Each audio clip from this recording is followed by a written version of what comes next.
Okay. So thank you all so much for joining us for this session, Intro to the 2E Learner, and supporting your smart and struggling student.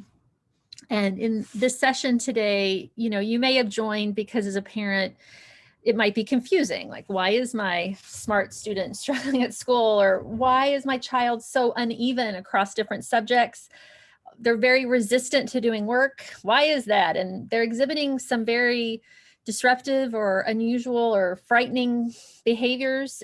What does that mean? And why are they anxious about school? And how can I work with the school to support them? How can I bring out the best in my child? And when is my child at their most joyful? And how do we get more of that joy into their school experience? So those are the kinds of things we're hoping to talk about today and give you some insights into. We do have a lot to cover, and while we're hoping to have time for Q&A at the end of the session, it may be very tight. This session is usually designed to last at least an hour and a half. We're trying to fit a lot in. So please consider joining us at the Lunch and Learn that's taking place right after this session. If you'd like to continue the conversation, we'll put the link to that in the chat, and we'll hope to see you there. And for anyone who's joined late, again, we are recording this session. You might want to consider your video use and using your first name only. So hello and welcome. I am Callie Turk, and I am joined by Yael Valek, and we are the co-founders of a local group called REAL, which stands for Resilience and Engagement for Every Learner. And we strive to ensure that twice exceptional students are thriving in school by raising parent and educator awareness and understanding through resources and tools and services, events and workshops. And we are just all about building bridges between the parents and educators of twice exceptional learners. And we're also the parents of 2E learners ourselves. So my kids attended Palo Alto Unified in the past, and Yael's are still at Palo Alto Unified. You can find us at these email addresses, and if you have any follow-up questions, you're welcome to reach out to us. Today, we are going to cover a few main things. We are going to first do an overview of what 2E is, since this is an intro and some of you may not know that much about twice exceptionality. We're then going to walk through two different vignettes of students who are twice exceptional. We're going to sprinkle in a very little thing about 504s and IEPs, and then hopefully have time for Q&A at the end. I do want to make one disclaimer up front, and that is, Yael and I are the founders of REAL, and we have a lot of experience talking with, working with, and training educators and parents and educating ourselves about twice exceptional children, but we are not medical or psychiatric professionals. So our advice is just that. It's advice based on our experience and understanding of 2E learners. I'm going to hand this over to Yael, who's going to start us off with a little bit of story time. So this is something that my son made in 3rd grade, and he was bright and he was engaging, but getting him to do any classwork that was not in his area of interest was very difficult. So you may be familiar with that. And he was showing less and less enthusiasm for school. And I ended up having a conversation with Oren's 3rd grade teacher about 2E students and their needs. And she changed the way she thought about assignments. So this is an example of an assignment where she wanted them to show the difference between a law and a rule. And Oren has a very vivid imagination, and he asked, could he make his law from his bear land, imaginary bear land, Babalea? And the teacher's first reaction was, no, you have to make a real law.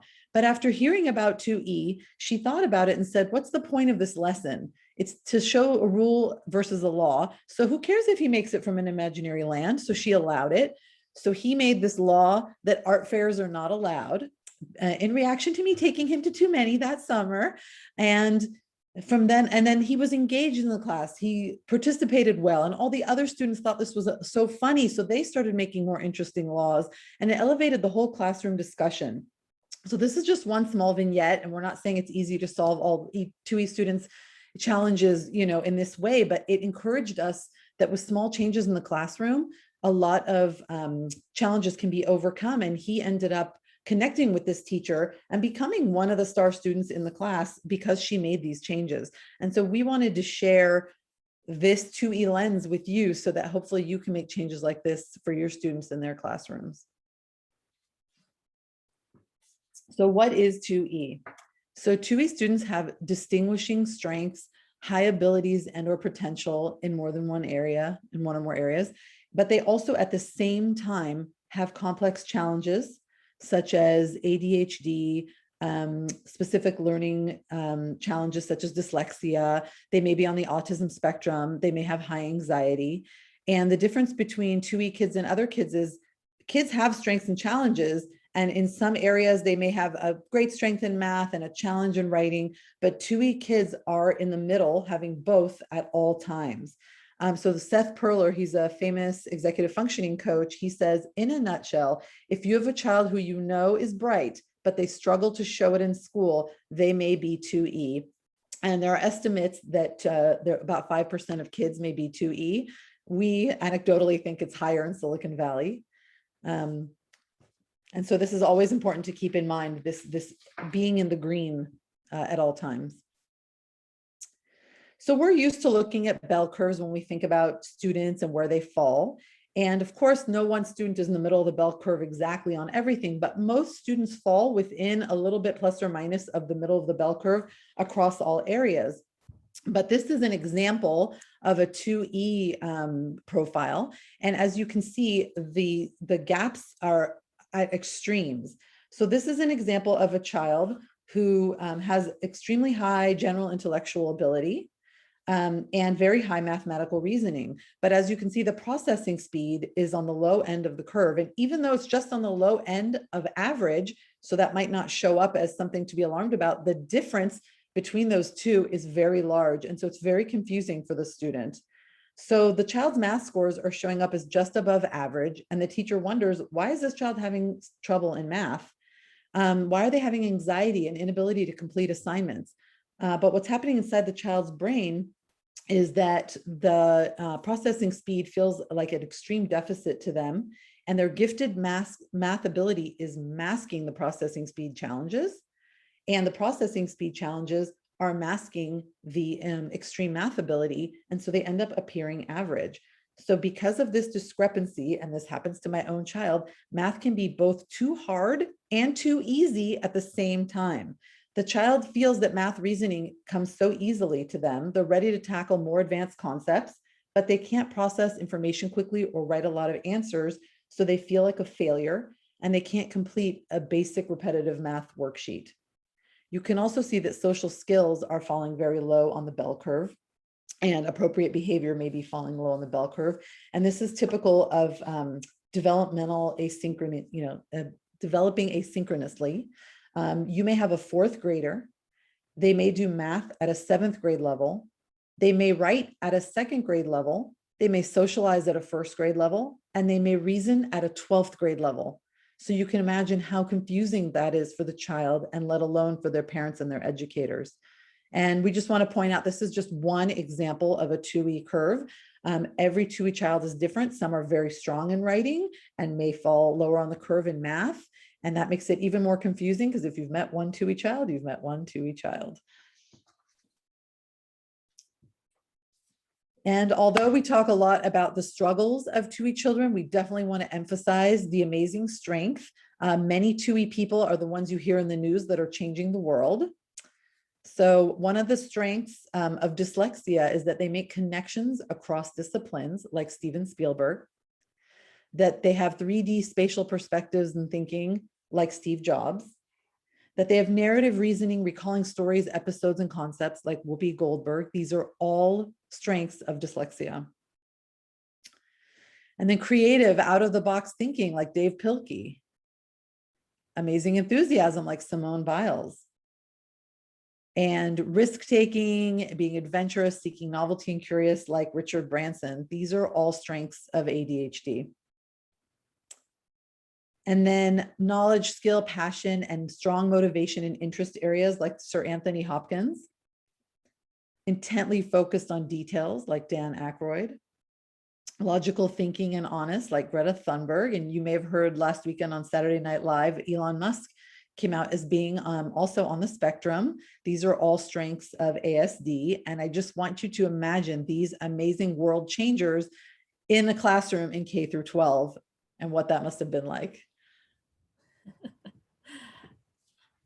So as Yael said, we really do want to spend more time focusing on strengths and struggles as much as possible, like when we're working with these kids.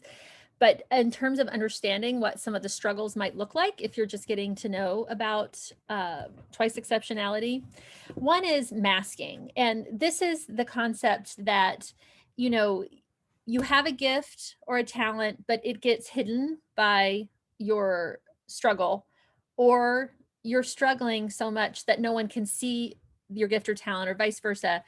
And a lot of times people just don't know. And a lot of times what happens is these kids go to school and everyone says they're doing fine, but then they fall apart when they get home. So they may talk about really deep, complex concepts, but they may be just below or even at grade level in reading. Or it may be the quiet girl who does her work, but is kind of unengaged socially or in group work. This is something too that we saw happening more, not being able to do this as much with virtual learning, because all the scaffolds and coping mechanisms that a child had in place that worked in school maybe didn't work at home. Sometimes you'll see kids who are really the class clowns. They make a lot of jokes, and this is often to deflect their weak skill areas. And they might be avoiding classes because that's their only easy way out. So that is something we see, especially among, I would say, kids with dyslexia who don't want to have to read out loud in class. We see many different kind of sensory challenges. Sounds in the classroom might bother them more than you would expect. Maybe they were even exhausted by one Zoom meeting. On the other hand, we saw a lot of kids actually did better at home because there weren't quite as many sensory challenges. So it's interesting when you see a child who has sensory challenges in environments where they don't have control over the situation. We can see that becomes more, if something is really surprising to them that they can't manage on their own. You definitely see social challenges with kids who are twice exceptional. They might wander around alone on the playground, or they might weave in and out of social groups, but not ever really join in on one. So they just can have these problems even if they're not on the spectrum. A lot of times people think social challenges are only related to people who are autistic, but many people who have learning differences will start avoiding being around other people, or they'll realize that they're different from other people in some way, and it can become a problem. Oftentimes, when we really start to notice a child is twice exceptional, it's because they've started to be very resistant. They maybe refuse to read out loud in the classroom, or they don't want to use the whiteboard to share their answers, or they argue with you ad nauseum about their school assignments. This is sort of when parents usually start to really take notice, because their child now is displaying these really challenging this challenging, resistant behavior. And then we have unexpected underperformance. So, you have a child who is very bright, but all of a sudden can't perform in a specific academic area. Maybe they struggle with rote memorization. Maybe they can talk through math problems, but they can't read them or write out the answers easily. Or they have a lot of stories in their head, but they can't get them written onto paper. And so you can see that they have so much to offer, but for some reason it's not coming out. And so a lot of these things can lead to anxiety. The children can just start to shut down, or they're just easily overwhelmed. And this is something that especially can happen with girls when they haven't been diagnosed with a learning difference yet, because they will be internalizing a lot of these other struggles, and they'll start to seem anxious. Some of these kids will just completely disengage. They'll either disengage in the classroom by daydreaming, or they'll sneak into a corner to read a book. They also might disengage by just not going to school anymore. So when we were in traditional school, they just won't go to school, or they might have many, many tardies. For instance, my daughter, who had undiagnosed autism in 3rd grade, was late to school 40 days. Never very late, always like by 5 minutes, but it was just, she did not want to get out of bed. She did not want to go to school. And so we had to keep cajoling her along. And so those are things that can be a sign that your child is twice exceptional. So if this is resonating for you and you suspect that your child might be twice exceptional, we always recommend that you get a formal evaluation and consider getting a deep assessment about your child's strengths and challenges. Your school might offer an evaluation like that, or they may not. Hopefully they will, but you may have to consider getting a private evaluation. In the end, the most important thing is that even as you're seeing these struggles, that you are just showing your child a lot of love and support. So before we move into the next section where we're going to work on some vignettes, so to give you a better sense of what these stories look like in real life, we wanted to let you know that you can go to this tiny URL, and we've set up a bunch of resources and details for you that you can access during this session, after this session. We have things like our 2E fact sheet. We have a checklist of things to consider if you think your child might be 2E. We have a link to a blog series we published in the fall called Living and Learning 2E, which will give you teen views on what it's like to be 2E and tips for teachers and parents. And then you will also find all of the information we're going to go through on Ben and Nikki and the vignettes, as well as the slides that we've been using in the presentation today. So first thing we're going to do is introduce you to Ben. And I'm trying to put the link in the chat. Thank you.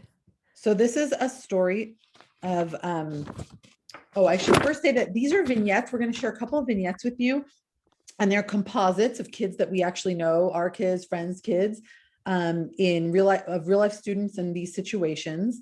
And in these vignettes, we acknowledge that we're all human, and the reactions that people have in the classroom to some of these challenges are natural. And it's tough being a 2E parent or educator. And so we honor all the parents and teachers and all the challenges that they face. And some of the answers that we're giving here, there's no one right answer, but we're going to try to give you some tools to deal with some of the challenging behaviors that you may see your students struggling with. So Ben. So I'm going to read you the vignette story. You're welcome to click and follow along. Ben is in 5th grade. He is gifted. He is autistic and has ADHD. He loves Minecraft and will discuss it in detail to anyone who will listen and even those who won't. He has an uncanny ability to connect ideas that sometimes stuns his teachers. His memory surprises other students who came to him in 4th grade to hear facts about the missions they were studying. He loves hamming it up when he gets to act out class projects. Ben came into the 5th grade with smarter balanced test results showing he's performing above grade level in math. He received an 80% on the pretest for the new math unit on volume and keeps asking for harder math. Math was scheduled just before lunch last Friday. During lesson time, Ben refused to sit on the rug, which led to a power struggle with his teacher. Ben was messing around all during math work time, doodling and reading books despite reminders to stay on task. Just before lunch, the teacher told Ben, "I noticed you didn't make good use of your time. You will need to complete this work either at recess or as homework in addition to your regular math homework. You asked for harder math, but I can't give you harder math if you won't complete this basic math first." Ben yelled loudly. He threw his math book on the ground and stormed out of the classroom. So in this story, you can see that Ben has many great strengths, a strength in math, his memory, making ideas and connections, and showing his mastery in creative ways. But he struggles in class. He messes around. He can yell or throw things. He has a refusal to sit on the rug, and he storms out of the classroom. So the teacher may be thinking, Ben is lazy. I gave him so many reminders and he still didn't work. He's a behavior problems. I'm tired of him blowing up in class. This math should be easy for him. Why can't he just get it done? I can't give him harder math if he can't do this basic math first. So the teacher's stress and frustration level is like at a 9 out of 10 with Ben right now. And so what might the teacher do? Might tell Ben that this behavior is unacceptable, might have the child stay in during recess to finish the work. They might tell Ben, this should be easy for you, just get it done. And they might not provide Ben with more advanced math. So I think, is it the next slide now, Callie?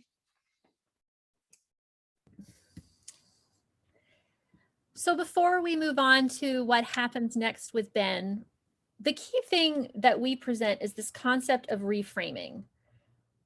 This is a key part of helping twice exceptional kids. And reframing is actually based on Stanford research that was conducted on emotional regulation and the positive impacts that can have on the adults and the children they're working with. We've also found in our personal lives that when we work really hard to reframe our understanding of what our children are experiencing or what other twice exceptional children are experiencing, then we are actually better at understanding how to meet their needs. So in terms of reframing, what you're really doing is changing from a mindset of a child won't do something to a child can't yet do something.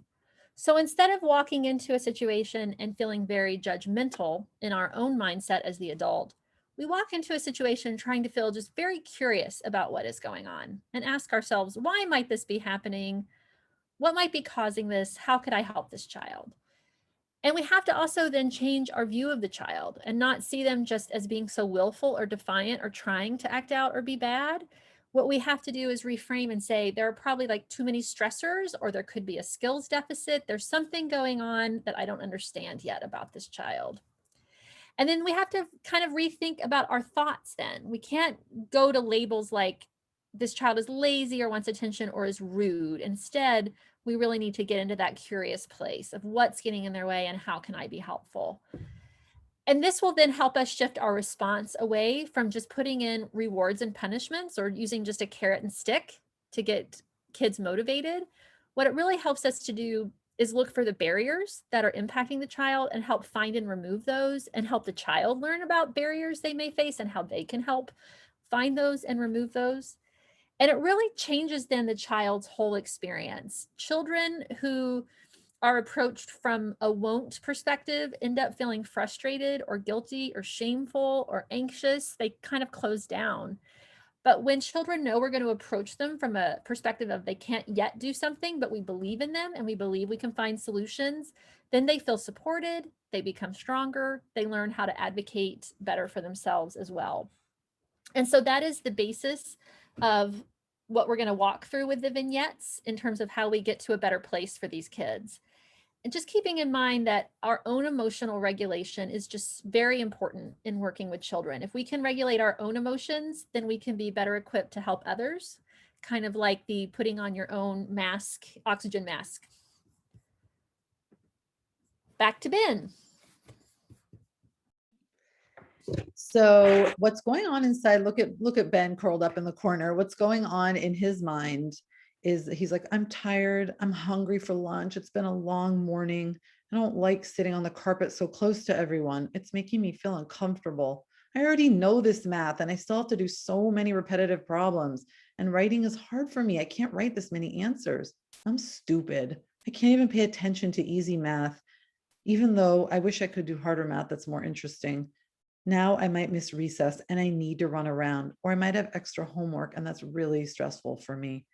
So now that the teacher has reframed her thoughts, she might be thinking, instead of what we had talked about before about him being lazy and obstinate, is, oh, Ben is just having a really hard time and he couldn't hold it in any longer. He must feel so bad inside to have reacted by throwing a book. He was having a hard time focusing. I bet he's hungry. And I bet sitting on the rug and touching other kids gives him sensory challenges. He's already had to work hard to get, to lunch today, and he must be tired. I wonder if this math is too easy for him and he's frustrated, but at the same time, the writing's too hard for him. Maybe this worksheet has too many problems on it. Now my stress level as a teacher has gone down from a 9 to a 3. I feel sympathetic to Ben's situation. So what might I do instead? So now that we've reframed our thinking, what should we do to help this student? So we have a list of tips, and of all the tips that we provide, the number one is that it's very important to build a trusted connection between the student and the teacher. 2E students especially rely on this bond for motivation in their challenge areas. So for us personally, what's worked for us is to have times with the teacher one-on-one. Sometimes it can be the day before school starts. This year it happened over Zoom, maybe during office hours, to have them connect about passions that they have in common, and for the teacher to really understand the student's strengths and passions and share personal stories together. That way the teacher will listen when the student self-advocates and help them feel successful. And once that trust is built, I have noticed my children are more willing to work in areas that are not an area they're interested in or have a strength in, because they have that connection with the teacher, and the teacher says, I know you can do it. This year, of course, it was a lot more challenging to build this connection over distance learning, but hopefully it will get easier once we're in person again. And of course, we used to have a student teacher connection, but it's turned into a triangle this year, because this year parents were a lot more involved in their children's learning. At home, you saw their strengths and challenges this year more than any other time. And so it's important for the parents to connect that information to the teacher, because the teacher doesn't know that when your kid comes home at the end of the day or gets off of Zoom, they're having a meltdown. They might have looked fine to the teacher. And it's important to know that the classroom environment is being overwhelming to them. And also the connection between the parent and student has changed this year. Your child needs to learn to trust that you are there to help them through their challenges and celebrate their strengths, rather than push them through schoolwork that leads to tears. And so when students know that you're going to listen when they have an issue and will advocate for change on their behalf, they're more likely to come to you and work with you through challenges and hopefully experience less anxiety.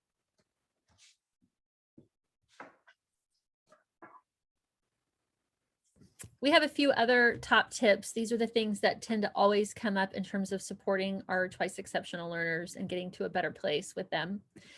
First is really let their strengths and passions shine. 2E learners tend to have strong interests, and it's very important for them to find a way to weave those into their schoolwork.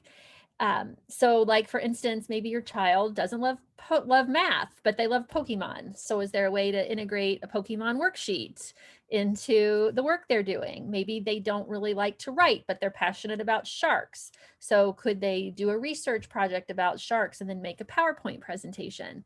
I like to talk about the protective power of passions for these kids. These really give them a place to shine, to go deep, and to get much more engaged and motivated in their work. The other one is really about being curious and empathetic, really approaching them to understand the logic behind the frustrating behavior. They really don't intend to give teachers and parents a hard time. Really, they are having a hard time. So what you need to do is really approach them not from a place of blame, but a place of curiosity. It's super important to think about the asynchronous development and to understand that twice exceptional kids do not develop on a consistent timeline.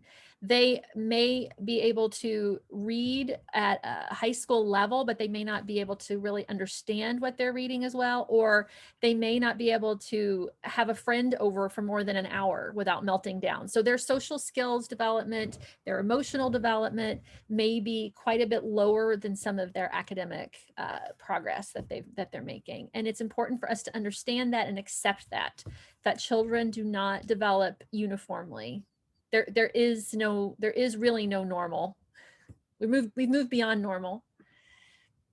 Another thing is, we've already talked about, is really collaborating with them and their team. And the point we really want to make here is that you really want to problem solve with the child as much as you possibly can. Really involve the child in helping to plot new paths forward, to find ways to experiment, to find new things to try. And it's really important, not just that we collaborate with the child, and we also talked about the parent and the student, but also with their team. These kids often come with a team of support, whether it's a therapist, the school psychologist, a counselor, an occupational therapist, the speech language practitioner. All these people have really valuable perspectives on the child, and they see, maybe it's a coach outside, maybe it's the person who does kittizens with them, or they go to the coder school, or they have something they love. Those people all have really unique perspectives and see the child at their best, their worst, and everything in between. And so how do we bring in all of those perspectives? We really want to make sure that we're being very flexible. I think if you look at we have a blog series from the fall called Living and Learning 2E, and it's teenagers 2E teenagers talking about their experiences in school.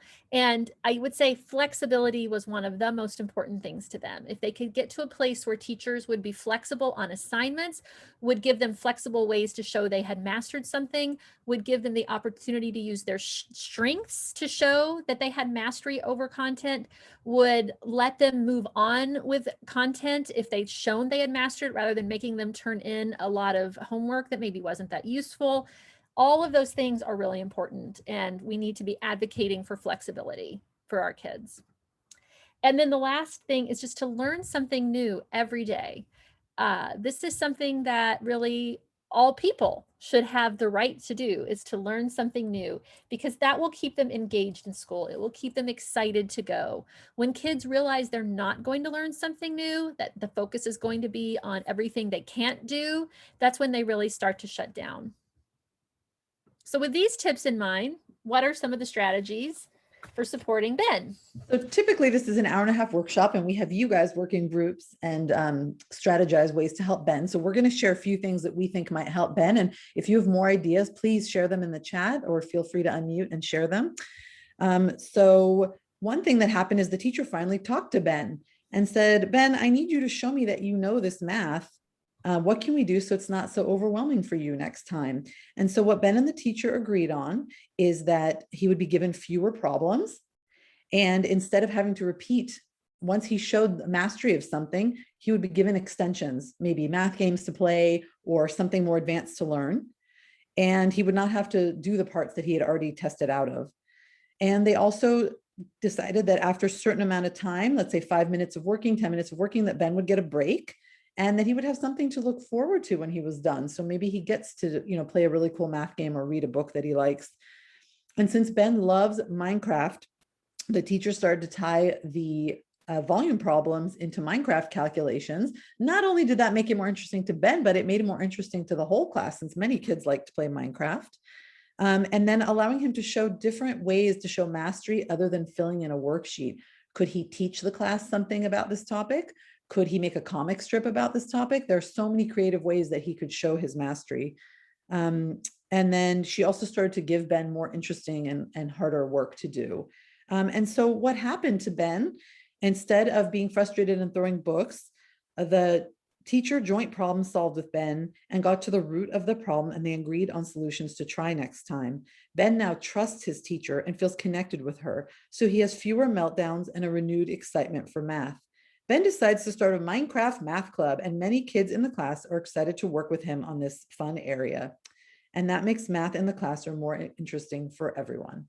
So of course, not everything wraps up so neatly in a bow in real life, but this actually did, a story like this actually did happen in real life. And Ben was a lot happier, more connected to his teacher like this. If anyone has any other strategies they'd like to share, please feel free to add them to the chat. All right, we're going to shift gears because we wanted to make sure we covered an elementary school student, but also a secondary school student, because the challenges are a little different and the solutions are a little different. So we're going to cover a ninth grade girl named Nikki. And Nikki is a very mild-mannered child. She's sometimes distracted and dreamy, and her teachers always comment on what a polite and quiet student she is. But she's a great problem solver. She loves science, and she's got a particular passion for nature and biology. She started high school, and she's actually found it to be much more complicated than elementary or middle school. While she has an IEP for ADHD and attentive type, she has a goal to develop self-advocacy skills. That's one of the things that they're really focusing on. But she's run into some challenges because she also has severe allergies and asthma, so she often has to stay home. And she recently developed a throbbing headache when she was at school. She texted her parents, and they encouraged her to visit the nurse's office.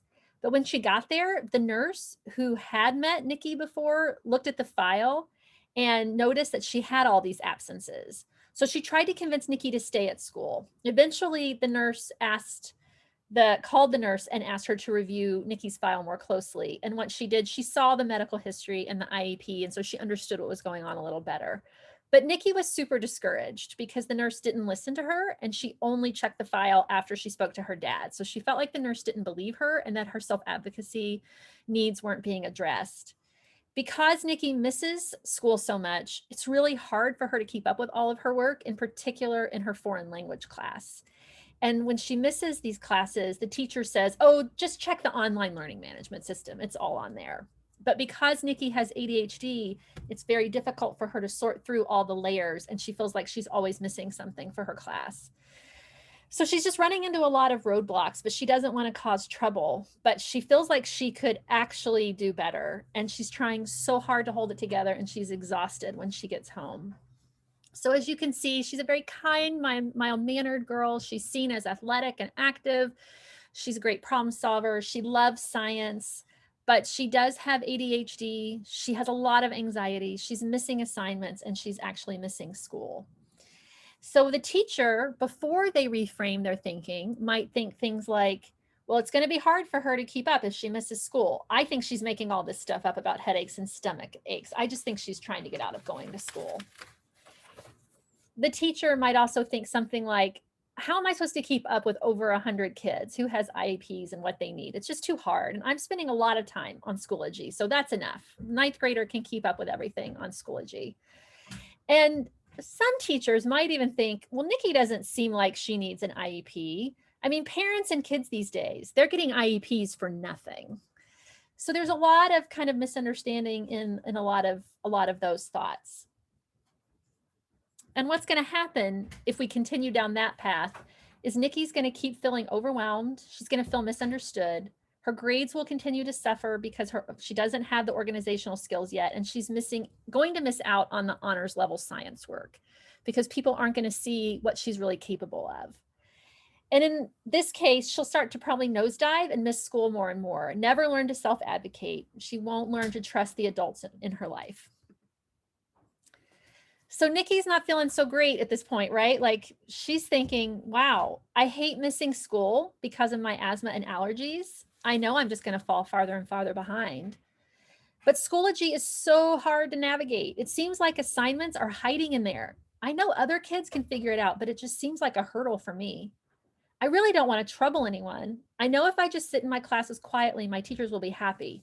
But I want to learn too. And it's so hard when I can't keep up with all of my assignments. I want to be more independent, but I feel like I'm not as ready for all of the things my classmates are. The people don't listen to me and they don't help. So at this stage of the game, the teacher's frustration on a scale of 1 to 10 is probably like a 5. And Nikki's is very, very high, much higher than that. So when we have a teacher who can reframe all of this with more of a twice exceptional perspective and have more curiosity about Nikki, then they might think things like, hey, you know what? Nikki is so calm. It's really hard for me to remember that she has a serious health issue or that she has an IEP for her ADHD. I really should take her seriously when she tells me she isn't feeling well. We can problem solve together and we can think about the option for going home if that's what makes sense and what she's advocating for. Or something more like, I'm so grateful that Nikki is well behaved, but I know there is more going on under the surface. She's fallen behind on her homework and I should check in with her to see what we can do to help her keep up better. Also, a teacher might think something like, Nikki is a really bright student and I want her to be able to spend more time learning. So how can we remove some of the barriers that she faces due to her ADHD, allergies, and asthma? When the teacher goes into helping Nikki with those perspectives, it's more likely that the teacher's stress and frustration level is more like a 2. I mean, of course, it's stressful to help a student who's struggling no matter what your curiosity or the situation, but you go into it much better regulated when you approach Nikki with that kind of curiosity. So there's a lot of things that the school could do to support Nikki better. Things like creating a game plan with Nikki before the illnesses come up. Like having a set game plan about the processes that will be followed, deciding when Nikki will and won't go home, what are some of the other alternatives they might be able to consider. They really should strategize with Nikki about the missing assignments and create a plan for making up the work. And the teacher should be flexible and think about whether all of the original work is actually essential or if there's a way for Nikki to show that she has gained mastery without necessarily doing all of the assignments. And then in order to really address some of Nikki's really strong interest in science, they could consider compacting some of the science lessons into a deeper project so that Nikki just has one due date and assignment to keep track of, and she gets to go deeper in an area that's really interesting to her. And it also could be something she could be working on at home when she has to miss due to her illness, but that she's still staying on track. And really, we should also find ways to work with the science department to identify ways to modify assignments and assessments so that students with learning difference can access the content of their more advanced courses without having to jump through a lot of hoops. Because one of the things that can happen with 2E learners is that because their performance and their grades doesn't always match their actual capabilities, they sometimes have roadblocks in getting into the advanced coursework. A couple things that I thought of after the fact in terms of her strength would be ways to really like maybe engage around nature and biology in her foreign language, since that's something that she has been struggling to keep up with, and maybe she would be a little better engaged if maybe she could create a nature photography album with the foreign language words in it, or if they could incorporate something around biology into those lesson plans, or if they could find out if there are people who are from the countries in the foreign language she's learning who are doctors or biologists, and learn about them and how they've done their work. So just finding ways to connect and bridge from that interest she has in science to connect to her foreign language. So the outcome of this situation has been that she still actually does miss a lot of school because of her allergies and asthma. There's not much she can do about that. But now she'll have a better plan for how to keep up with everything when she's missing. And in addition, she will know that the other students and the teachers at the school actually have her back. And that trust is so important for twice exceptional kids. So she will feel more supported in her learning, and that will help her become a more active advocate when her issues do come up. And she'll know as she moves into the future how to advocate for her needs. In this case, because this is based on a real world scenario, she created a video about a trip she took to Zion National Park, and it had rich detail about the landscape and wildlife, and it deepened her classmates' understanding of ecology and climate change. So while school isn't always easy, Nikki feels calmer, and she's better able to enjoy life and learning, and she knows more about what she needs at school and in the future. And that's Nikki. If anyone has other ideas, you're welcome to contribute those in the chat. And I want to share too that just simply last week, some of these changes can be so small in the classroom. They were presenting about something they learned about ancient China, and my son had built a boat and he had researched boats, and his strength is his memory and his ability to speak, and his weakness is writing. And so she said, go up and present, be one of the first ones. And he said, but I didn't write a script.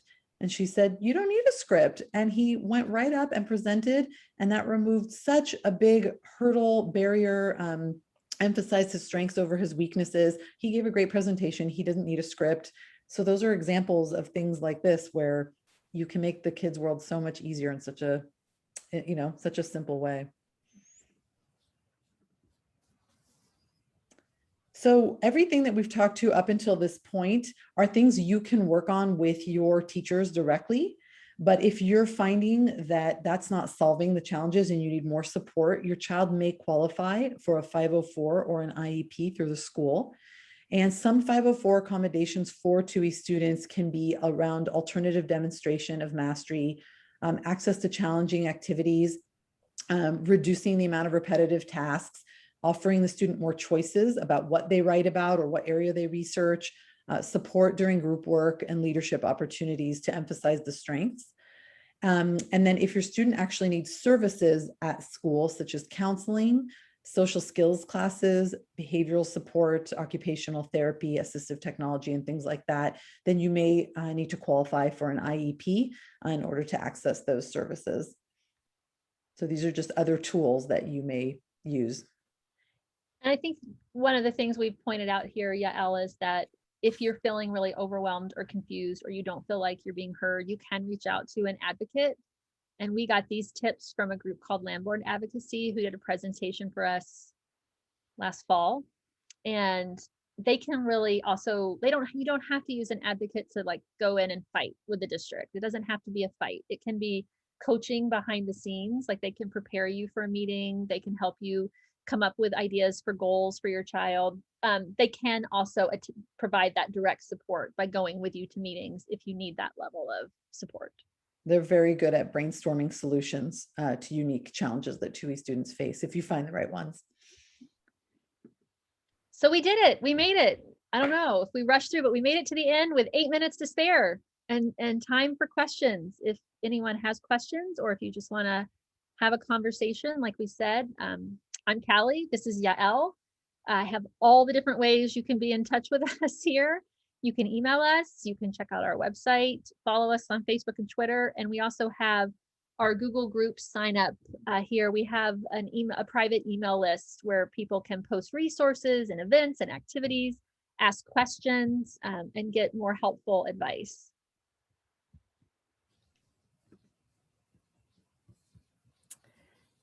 And these were just some of the credits and the resources. And like I mentioned, all of this is available in the document that we shared. So you should have access to this. And I will just go back and pull that up too, so you can see what all is in there. So Dana was asking, what percentage of gifted kids have allergies? I think that's a great question, Dana.